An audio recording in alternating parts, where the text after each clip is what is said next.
You ready? Yes. All right. Good afternoon. My name's Dan. I'm Connor. Tyler. Liz? And today we're going to be talking a little bit about Habitat for Humanity.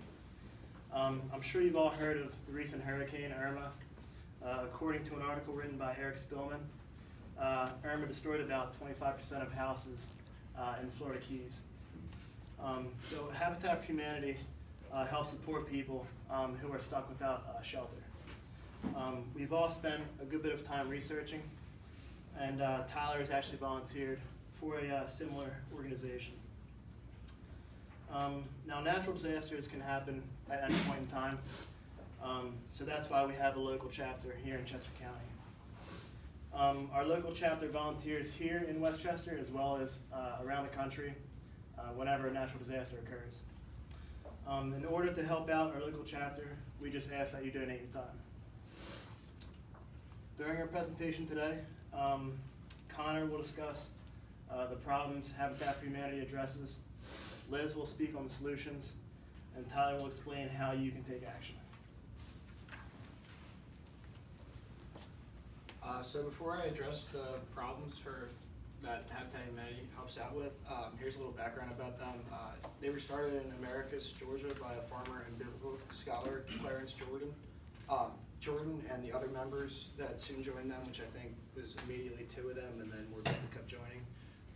They centered around the idea of partnership housing, which was basically like a nonprofit volunteer way of building affordable and like decent sized houses for people that didn't have them. So this like later grew into the giant foundation that it is today. So basically the first point, the first problem that I want to bring up is the natural disasters such as hurricanes, earthquakes, tornadoes, tsunamis that take out people's houses and whole towns. This is from, this one is from Hurricane Katrina, I think. And then,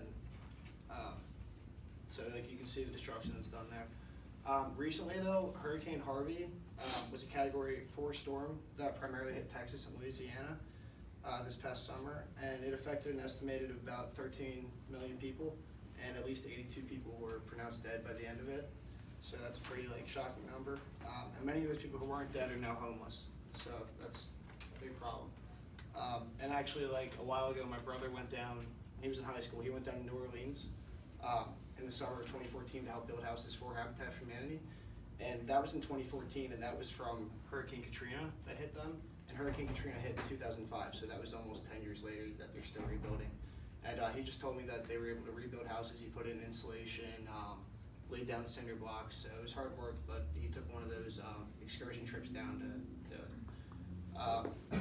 The next point I want to bring up is the poverty in the areas such as Chester County, Philadelphia, and nationwide and international.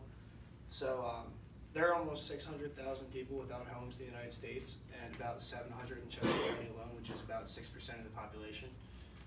Which doesn't sound like a lot, but still for those people that are homeless, like you can help out, like help them build or get decent housing. And that's just in the United States. Habitat for Humanity takes global trips as well to like help the poverty-stricken countries outside of the U.S., such as Guatemala and Nicaragua. And Nicaragua is one of the main places that they go for these trips. And approximately 30% of the population in Nicaragua lives on less than $2 per day. So compared to the lives we live, that's pretty shocking. So now Tyler's going to talk about how, or is it, yeah, Liz is going to talk about how you can share your time to volunteer and help out for Habitat for Humanity. So by donating your time to Habitat for Humanity, we can help these people to get back on their feet. The local Westchester chapter is a service organization. They divide their efforts between fundraising, conducting local community service projects, and participating on local builds.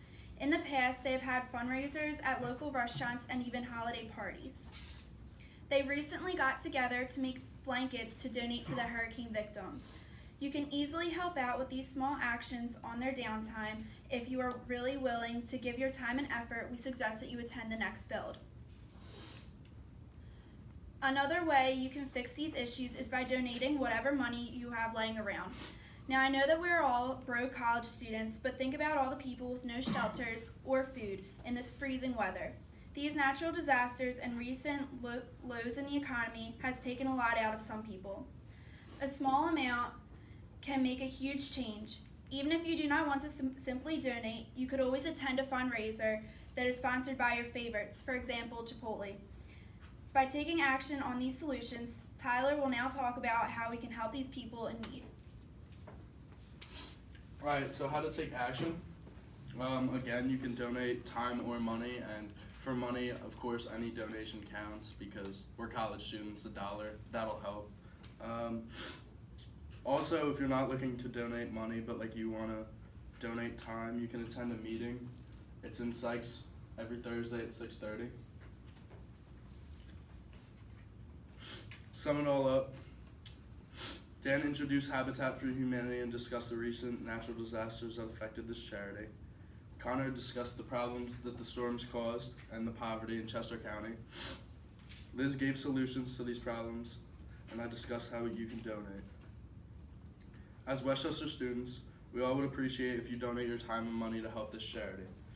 Going back to the beginning, please consider the struggling families in Chester County and those affected by natural disasters.